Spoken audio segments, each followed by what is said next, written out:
When Land Rover's Special Vehicle Operations Department got their hands on the Range Rover Sport Supercharged and took it into their labs, everybody knew that the result would be something spectacular.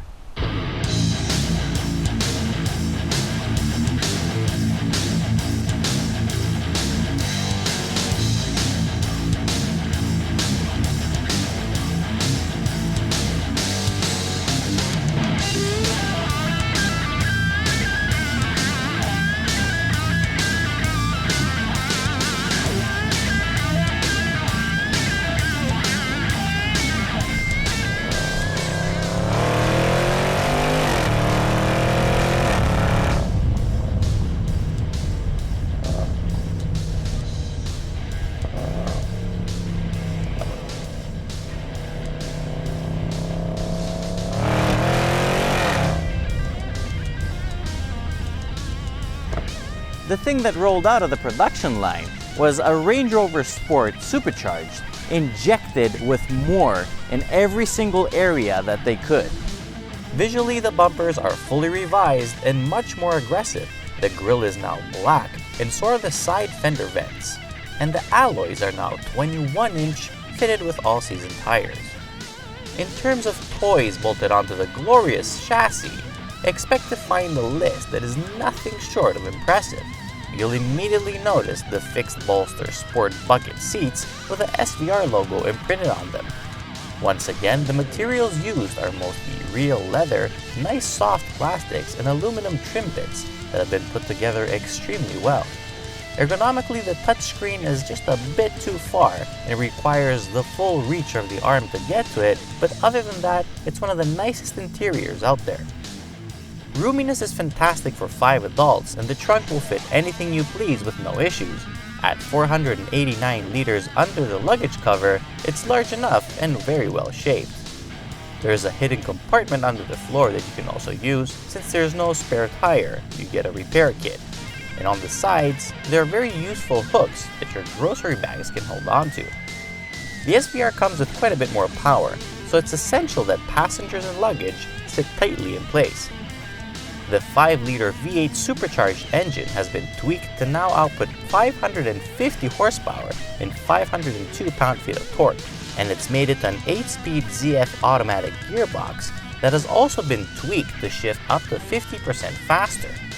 The result is a 0 to 100 km/h time of less than 5 seconds. Needless to say, speed changes at breakneck pace. In dynamic mode, throttle response is immense, snapping into gear within the blink of an eye, while cracking and popping the exhaust non-stop.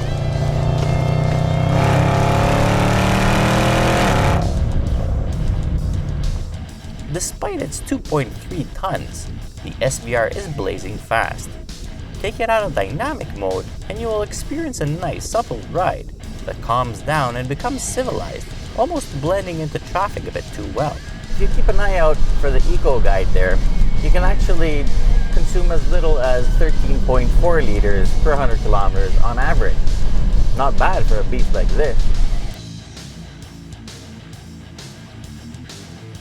The greatest thing about the SVR is that Land Rover honored what they stand for, and even in this monster, they give you a low-range transfer box, and the whole thing can actually go off-road. Its off-road ability has been kept undiluted. The terrain response system is the full version, with all the off-road modes, and the tires, not being super sport, are able to grip quite well no matter the surface. The air suspension is still adjustable for access height, normal height, and off-road height, but the list of changes is extensive, including reinforced rear subframe bushes, adaptive dampers, bespoke wheels and tires, and the ability to send 100% of its power to either axle. The fastest Land Rover ever made is not only fast in a straight line. Attacking corners at speed reveals the great work done by the SVO team. There's virtually no body roll.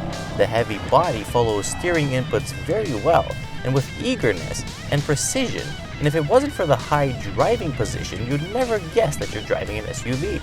The gripping well has no bottom. You'll have to go way too fast to break it loose, but even then, there's a nice progressive drift that happens that can be controlled very easily. It might not be as hardcore as a Porsche Cayenne Turbo S or BMW X6M, but remember, this SUV can go from the racetrack to the top of the mountain. The most incredible thing about this vehicle is the way it boosts your confidence to do anything. It's like that pair of running shoes that made you feel like you're able to run like Usain Bolt, or those hiking boots that made you feel that you could climb Everest in a jiffy. The difference is that the SVR is both of those things at the same time. The only problem is the price. At $136,000 Canadian as tested, I can't help but think that the regular Range Rover Sport Supercharged is almost as good, but quite a lot cheaper.